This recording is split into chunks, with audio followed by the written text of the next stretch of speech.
What is up, everybody? Logan here coming at you guys with another video, and we're actually going to do a little update on the 5K to 10K challenge. I actually have Vance here with me as well today. But like I said, we didn't really have a time frame when I first wanted to restart this challenge, and the whole plan was basically by the end of 2023 to take 5 grand to 10. And after the first few weeks, and we still have an extra trade we have on currently that we don't have tracked here. We're up to about $5,200 off the 5 grand, which is pretty good, for a few weeks starting. And a lot of these trades I took with such a small amount of the portfolio at risk, like $200 to $300 to $400 in collateral at risk.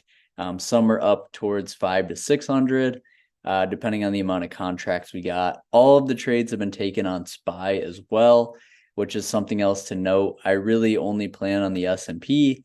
And I want to keep this capital as safe as possible until we get to about 6 grand.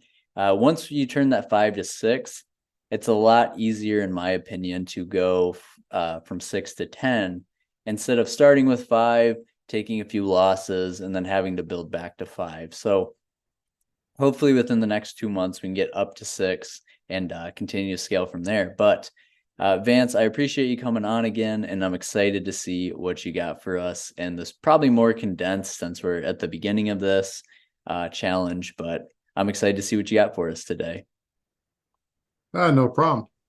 Yeah, it's pretty simple, straightforward going through. Most of the trades are smaller and being traded on SPY.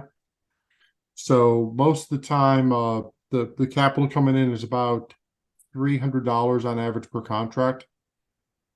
So that really doesn't break the bank. And like you said, the notations are really small. So if there is a loss, it really won't cripple the account, which is always the big concern when you're trading a small account challenge like this. If you can go all in, but then obviously if you lose, you're kind of out of the game right there. So basically, we're almost a month in from when the challenge was started. It was started near the end of April, so this is the fourth week. This Friday will be the fourth. We'll say full week. Really, we started it at the end of a week, so really next week is probably like the first like four weeks, maybe 4.5. That's why week one is pretty small. Whereas only a $15 gain because only traded one contract on a Thursday. But as you can see going forward, it's kind of equaling up. We've got a contract that's expiring tomorrow. If that trade expires worthless, which is the anticipation, unless the market does something really screwy today, it'll be about another $80 win for the week. So that'll bring the account up to about $215 total gained in a month. And again, I know it doesn't seem like a whole lot, but when you take into account the size of the account, that's a pretty solid gain in a month. Oh, yeah, 100%. I find that, and like I said earlier too, my whole goal is to really try to get this to 6 grand and then go from the 6, because then you could even start loading up, $600 in collateral on your 6 grand account, right? With 10% utilized at that time, get a little bit more aggressive, and maybe you're getting a nice 5 to 6 to 10% return on that. So you're looking at $60 every single trade, right? Every single time you're taking one. And that's where I want to really get to, is looking at, then that small account's growing at $300 to $400 a week. And at that pace, I mean, you can get to 10 grand in a few more months. So that's really like my major goal with it. And if you want to flip over to the trades tab as well, and we can show them some of the trades that we've taken as part of the challenge, that'd be awesome. Because like I said, it's a pretty solid mix too of call credits and put credits. And that's the nice thing about trading the way we're trading, is like with the call credit spreads and the put credit spreads, pretty well mixed. As you can see, the first 2 trades were call credits. Then I did a put, then I did a call, then I did a put credit, then a call again. So it's not just like, oh, we're taking these because we feel like this is what's supposed to happen.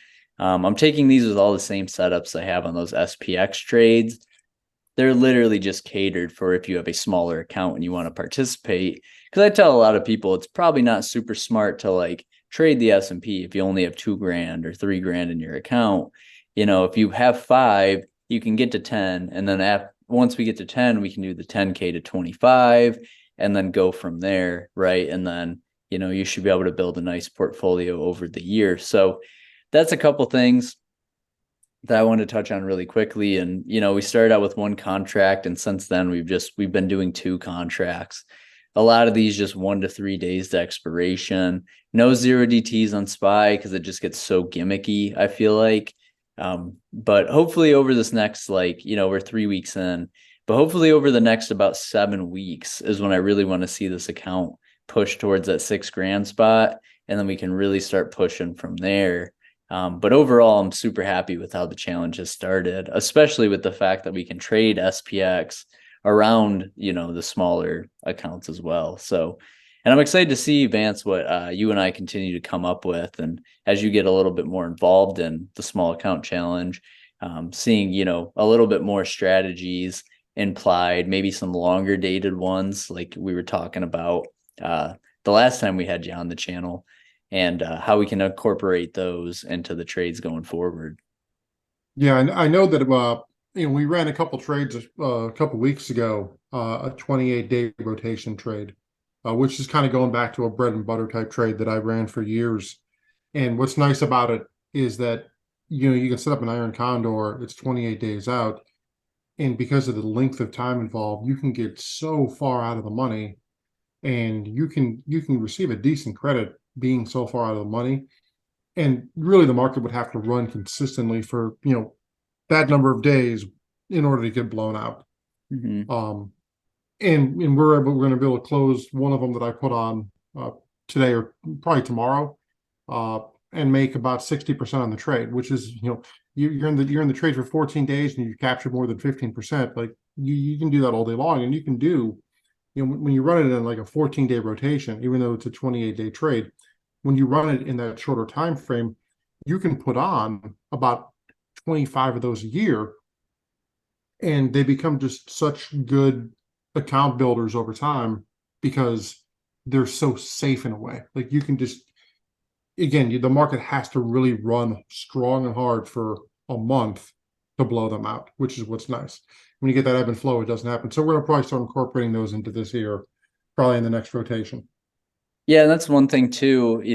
I think as we take a look, is the market's been in chop mode for the last few weeks. So having those long dated condors are a really solid strategy, right? Like you said, the market would have to move a tremendous amount against you before you would even have to manage it. So that's another cool thing about us utilizing that one as well, and getting this more like a portfolio instead of just like, oh, take this trade, because it's the right thing to do and it's short term. You can really look at taking a look at longer term trading and really how to build this account, because if you're someone who likes to take on that risk and put 12% of your account in per trade and slowly scale up from there, at the end of the year, over this 8 month to 7 to 8 month period, you should be able to double that account. And you can do it at any scale too if you're open to that risk. Like a lot of people I know are doing 50K to 100K challenges. So it's just really fun. And I appreciate you coming on today, Vance, for this one. Is there anything else you wanted to touch on before we hop off? No, I think that covers most of it. Awesome. Well, I appreciate you coming on the channel again. Vance does have a channel. If you guys don't know, it's By the Numbers. I'll put the link down in the description if you guys want to go check that out. And then also, if you want to come follow the Small Account Challenge, that link is also down in the description as well. So if you guys have made it this far and haven't left a like, comment, or subscribe yet, I'd appreciate it if you did that now. But that's going to be everything for us in this video, and we will see you guys in the next one.